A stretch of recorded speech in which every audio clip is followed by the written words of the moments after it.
And I'm not going to tell you this to scare you, but it's more to educate you because I don't sugarcoat anything, right?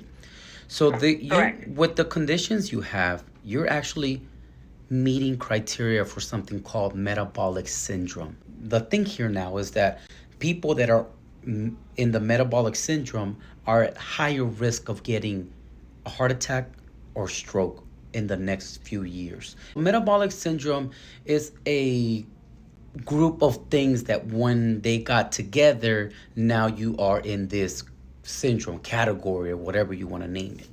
In other words, when you have someone who has abdominal obesity, you know, for females, it should be more than 35 inches of her waist.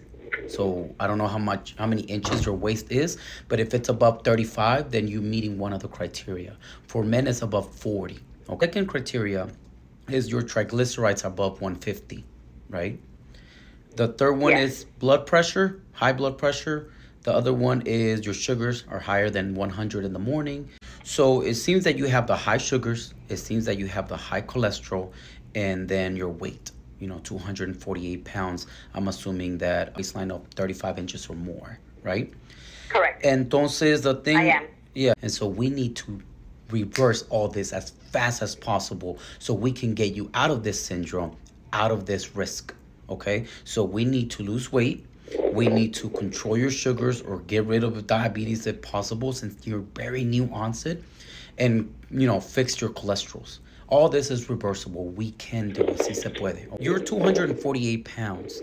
What I recommend as a short, healthy weight loss is 24 pounds, 10% of that. That would be about 220 or so where you're going to wait. You're going to start noticing, whoa, my sugars are normal. Whoa, my cholesterol's back to normal. My weight is better, meaning I'm able to exercise more. I don't get short of breath. I'm sleeping better, more energetic, everything like that. However, that is still not a healthy weight for your height. So we're going to keep shooting down to 200 as you want it, and then eventually a little bit more. Okay? Correct. So that way, little by little, you're getting off this syndrome, off the risk of having a heart attack, stroke. The Valencia book, the one you have already, has the diet, has the juice, has the seasoning, has the Valencia plate. All of that is anti-inflammatory. Everything you have is inflammatory, meaning that you're eating things that are causing inflammation, like the red meat that you love, like the sweet teas and cokes that have a lot of sugar. When you eat a lot of salt, eso también mucha inflammation, a lot of processed foods. So like I said, I'm glad you're kind of cutting off and you're moving towards more of a plant-based diet, which the Valencia diet could definitely be that as well.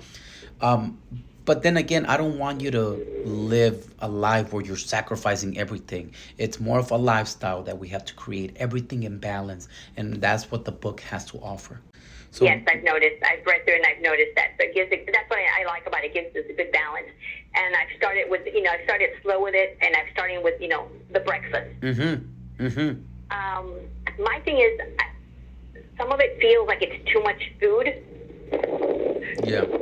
No, it's that was the purpose of it, because a lot of people that start dieting, they feel like they don't get enough food. But now that you're Mm-hmm. learning about your body and you feel it, you're like, you know what, this is a lot of food. Let me cut it in half. For example, you have high cholesterol, right?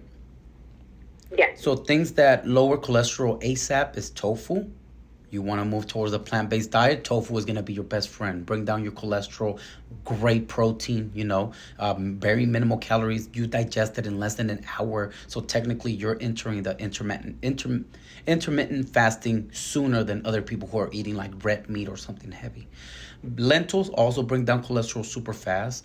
Salmon, tilapia, almond, avocado, some eggs, not like a bunch, but like one or two eggs, whatnot, olive oil. So if you want to start switching over to those healthier options versus red meat, causes a lot of cholesterol issues, oysters, shellfish in general, shrimp, lobster, but also like creamers in your coffee. So be careful with those. They have trans fat, a lot of bad cholesterols también.